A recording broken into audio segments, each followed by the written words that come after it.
surreal. I'll tell you really quick, it's been a crazy couple of days, and I took a nap this afternoon, and I dreamt that I was in a station wagon with a bunch of random people trying to figure out where the Rock and Roll Hall induction was. So,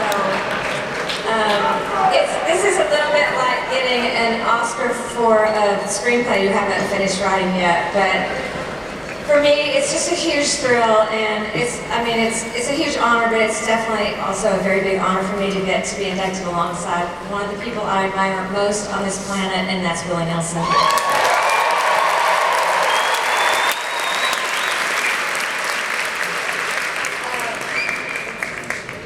I'm from a really small town called Kennett, Missouri, and tonight, my town has like 3 stoplights, it's got 1 high school, and it has 1 movie theater, and my town is there tonight with my mom and my dad.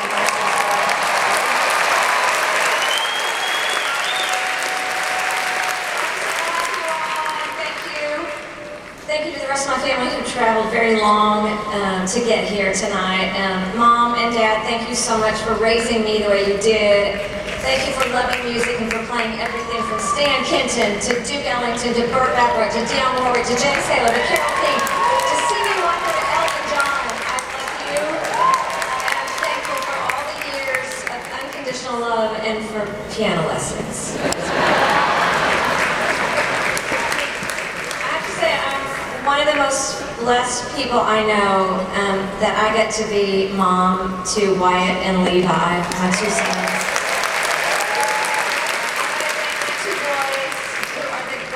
Gift God has given me, and I will say I was very happy with whatever God gave me, but I'm so happy to be raising boys. Anyway, there is nothing that can compare to the joy and love you've given my life, and nothing I do means anything without you guys. I have to say, I had a beautiful thank you speech, but it came in around 7.5 hours.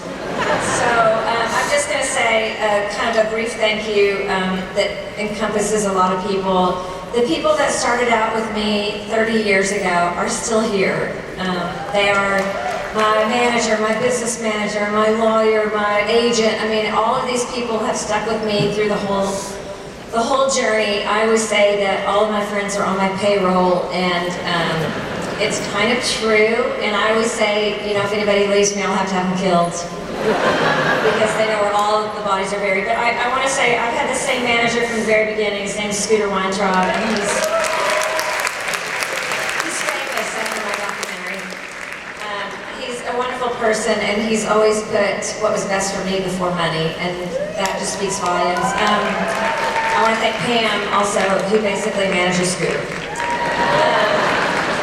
And to all the musicians and the crews that have traveled with me for the last 36 years, you are family.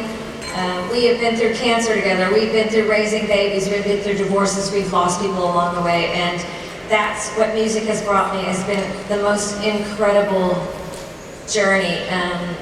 When I think about the years playing music and my journey, I could not have dreamed my life.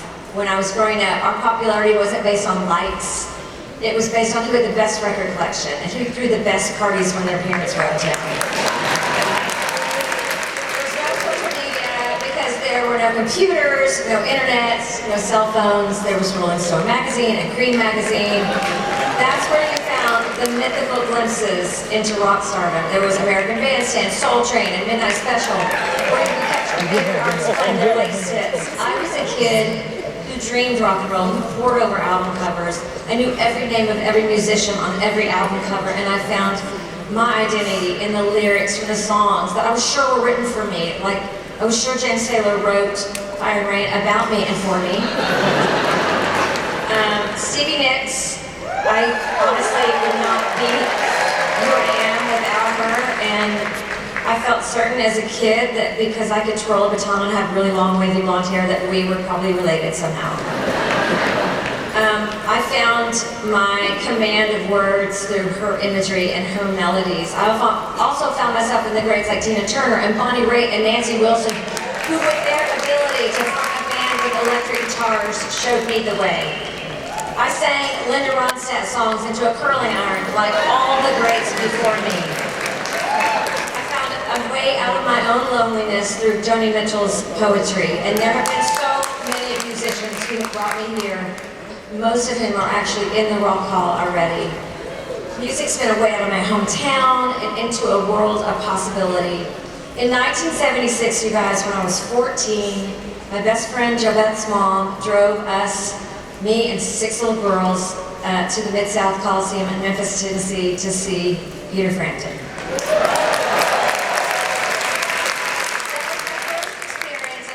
Show. The 6 of us teens were way up in the nosebleed section, and we managed to crawl all the way down to the floor. I smelled weed for the first time. I got to sing along with tens of thousands of strangers to Do You Feel Like I Do? And who doesn't dream of that being your life after you've experienced it? That was a pivotal moment for me in understanding what Carlos Santana says about music changing the molecules. How music can connect a whole room full of strangers through a cosmic journey that cannot be without the collective experience. My kids always say, Mom, you know you were born in the 1870s. And I did grow up before technology became a connector and a divider and an anesthetizer and a distractor and a facilitator. I grew up before 24-hour news, before drug companies could advertise on TV. That's how old I am. I grew up with Walter Cronkite and the nightly news, and until 1975, when I was 13 years old, each evening we watched the caskets come off the planes and we read the names scrolled across the TV of those lost and missing in Vietnam. The music from that time reflected what was happening in the world. It gave voice to everyone who was experiencing this, particularly the younger generation. And those songs got played on the radio. Marvin Gaye, Buffalo Springfield, Creedence Clearwater. That's what the best music does. It entertains us, but it also makes us feel. In my case, music took me to Japan, it took me to South America, it took me to Berlin before the wall fell. It took me to Russia, and it even took me to Israel. It is unimaginable that a song with as many words as All I Want to Do would have people who don't even speak English as a second language trying to capture every word. Music is a universal gift that we all share, and seeing those places definitely gave me perspective to how good we have it here in America.